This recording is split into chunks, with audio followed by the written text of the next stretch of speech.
1 year ago tomorrow, Newport News made national news. A 6-year-old student shot his first grade teacher at Richneck Elementary School in front of the class. We will hear more from that teacher, Abby Zwerner, in just a moment. But first, 10 on your side's Andy Fox walks us through what happened January 6, 2023. Andy joins us live from the school.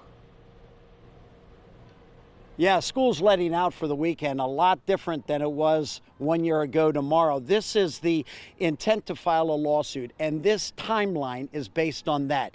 Abby Zwerner claims that the assistant principal knew on 3 different occasions that the student had a gun, but police were only called after Abby was shot at 1:59. 2 days after Deja Taylor's 6-year-old son broke his first grade teacher Abby Zwerner's cell phone, he would take his mother's 9mm semi-automatic gun to school. Newport News Police Chief Steve Drew. We determined that the firearm was in the residence where they lived, and the child had obtained that firearm, placed it in his backpack, and brought it to school. He was brought to school that day by his mother.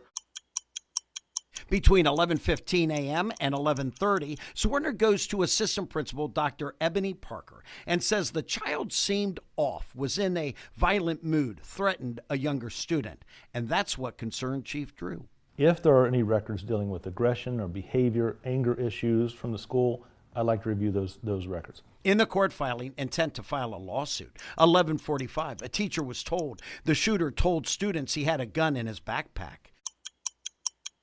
12:30 p.m., that teacher searched the shooter's backpack, finding nothing. But that teacher told Dr. Parker that she was told by Zwerner herself she saw the shooter take something out of his backpack and put it in his pocket.